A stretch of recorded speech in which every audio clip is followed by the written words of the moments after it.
But I mainly remember her for the summers that I would spend up at her home. Is this in Catawba? That was at Catawba in Virginia, 7 miles out from Manassas. And she had a beautiful, neat little home. Everything was always so spick and span. And by virtue of her interests, she had a lot of lovely friends that would come to visit her, both black and white. Did she live alone? Most of the time, she lived alone. Of course, what happened to begin with, after my grandmother died, my grandfather died rather, then it was that she had to assume the entire responsibility of the home. I see. And of course it was from there that she went into the founding of the Manassas Industrial School. And of course now I'm at the age that I can go up there and spend summers without being a burden to her. I could care for myself. And however I can remember those beautiful, beautiful weeks or months and her interest in all young people. She was so concerned about young people. I see. And during the time I would be there, she would rent a horse. And, well, she had a horse, Cheney. Her horse was Cheney. And in her book that Dr. Lewis wrote, I think the pictures in the... Undaunted Faith? Undaunted Faith, you see Cheney, she and Cheney in that book. When after that, then she would always have a horse, and there was a family there by the name of Peters family. W. Peters was around my age. Oh, yes, I know that family. Oh, did you? Yes, Yeah. that's Mr. Montgomery Peters. That's right, Montgomery's sister, as a matter of fact. And we would go riding.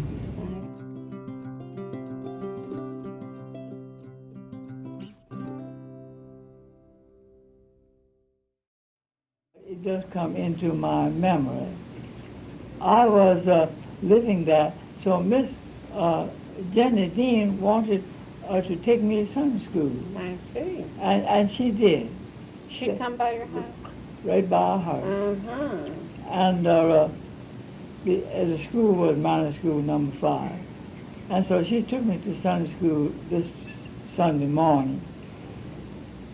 And she rode just like Miss Annie Rose said. You mean with the horse, Cheney, the horse? Cheney, the white horse. Really? Yes, indeed.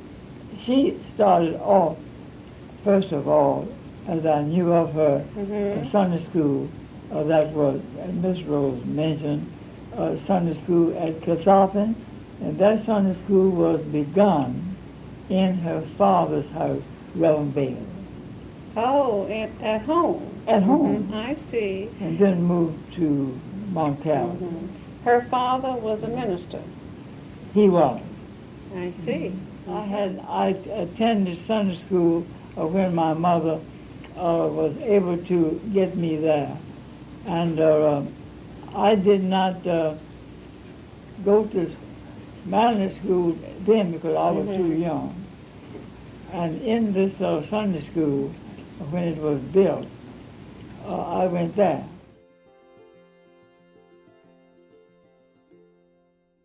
For the simple reason, I know that a lot of good things after the grace of God.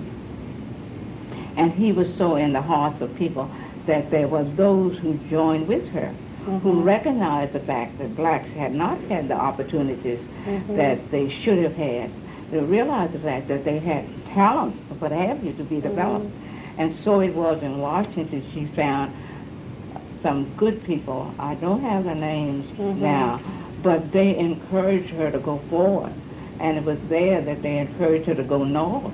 And then it was she went north and pleaded for her school. Truly, all of the teachers I had, they were possessed of that spirit and that disposition to see that the head and the heart and the hand was educated.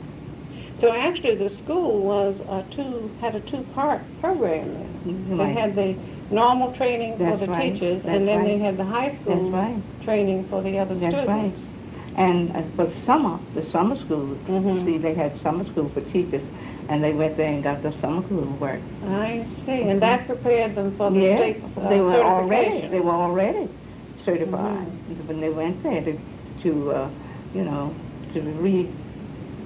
I see, to have it recertified. Recertified. And some of them just went back for, you know, the actual study and contact. Did the high school part of the school have any kind of technical training, or what were some of the things that they taught? Now, you see, I came out at 13, really. What happened afterwards, I don't know, but when we went to school, it domestic science, shoemaking, carpentry, masonry, sewing, aside from the academic studies. And I might say I'm very, very proud. Occoquan Workhouse, where the young folk are, all of those older buildings, they were built by one of the graduates of the Manassas Industrial School, Mr. Joseph Harris. And he built all of those buildings.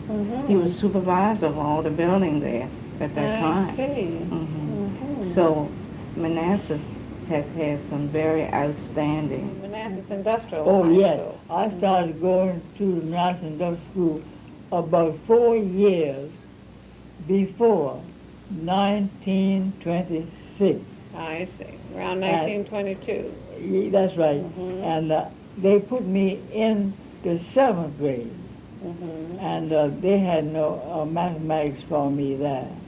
So they sent me to the 8th grade. And in the 8th grade, I finally took up the square root where I had left off. I see. Finished that. In the what are some of the other subjects you took at the Manassas Industrial High School?